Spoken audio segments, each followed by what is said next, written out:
Hey everyone, it's Matt Krieger to walk through January. Overall, a pretty good start to the year. We saw 25% growth over last January, so relatively strong January, at least in comparison to the past. We saw $17,000, or really just under $18,000 of revenue per location. Of course, that's the same as the year-to-date columns. We're only 1 month in. But that was up over the 14,251 that we saw last year. So like I said, some good growth. And where was that growth? It was really in a couple different areas. First is our average appointment or average revenue per appointment is $491. When we look at last year, that number was $451. So whether we've done a good job of increasing prices, or if that's just different job types this January than last January, for one reason or another, our pricing is up by about 9% year over year. So that's a good thing.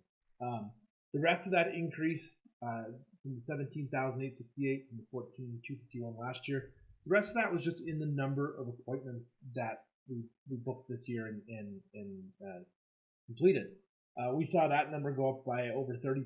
So last year in ServiceMinder, we had just over 1,000 appointments, 1,035. You can see here system-wide 1,438 was the number.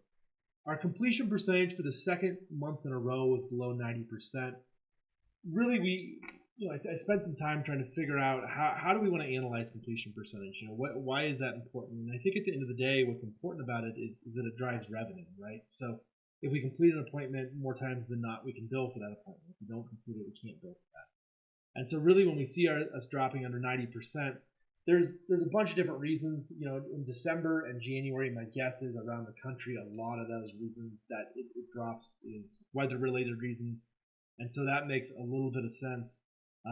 But we do want to make sure that that's getting above 90%, because really that just represents lost revenue opportunity within the system. I don't think the 88% is anything to be alarmed about, but that's really how I would read this appointment completion percentage part of the report.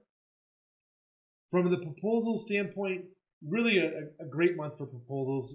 We, as a system, sent out just under $2.5 million of proposals. That's the first time we hit that 2.5 million mark since last October. You can see last summer, and really once we got into April, which is coming up here pretty soon in about 60 days, we really regularly hit over $3 million in proposal values. So the 2.5 is good. It's double what we did from December. So it's relatively a strong number in comparison to the remainder of last year, or the end of last year, I should say. But we do, I think, expect to see that increase. It was dramatically up from last January as well. If I look at last January's proposal value, it was $1.4 million. So over $1 million more proposals out this January from last January. Average of almost 25 proposals per location. So really, really strong there. I want to talk through this proposal value real quick. So we have an average acceptance value of just under $2,000, and that has been trending, a little bit down. For instance, in October, our average proposal value accepted was over $2,000, $2,047. In November, it was over $2,000, almost $2,100. In October, it was over $2,100. So you can see that that's somewhat trending down. Now, the one caveat I always say to this is, as we're looking at January, we still have proposals that were going to be accepted in February. So in other words, on average, our proposals in December and November took 16 and 17 days to accept. Right here, you can see January says 7. The thing is January is not completed yet. We'll still have some January proposals accepted in February. So this number isn't necessarily set in stone. It's going to change next month for January, as will the proposal acceptance rate. Here you can see the proposal acceptance rate for November was just over 34%. So essentially a third of the proposals we're sending out we're being able to close on. If I had looked at that last month when we sent out the report, it was less than that again because we closed some December proposals in January. But I did want to look at this average proposal value as I get back to that. So, obviously that's significantly higher than what our average accepted value is.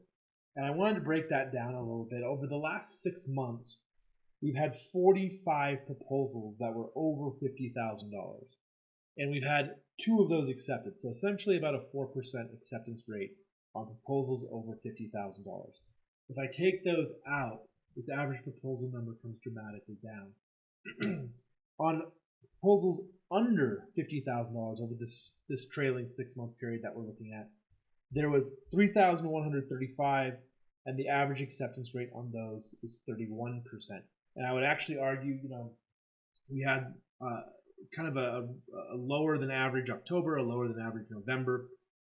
Really, our acceptance rate, if I look at this over a cumulative rolling 12-month period, is up over 33%, meaning that over a third of our proposals are being accepted.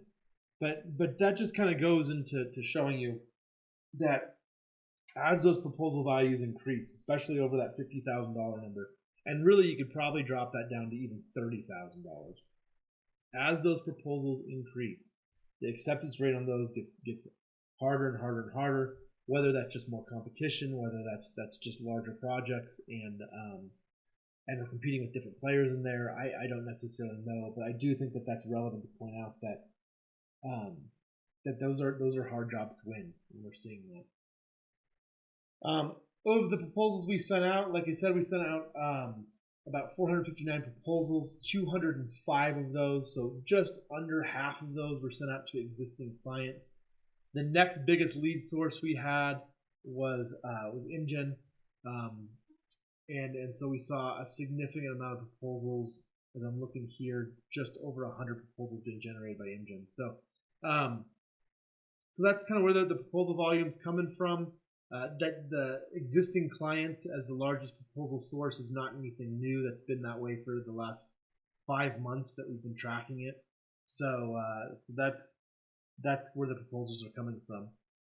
Solid start to January. I think it really is a good start. Interested to see kind of where February goes. We're getting more and more data into ServiceMinder. I know last year in Q1 it was still kind of some mixed results. So I'm excited to kind of get even further into this year where we can really start seeing, specifically the proposal and the appointment data, some really good year-over-year results. As always, if you have any questions, feel free to reach out. Thank you.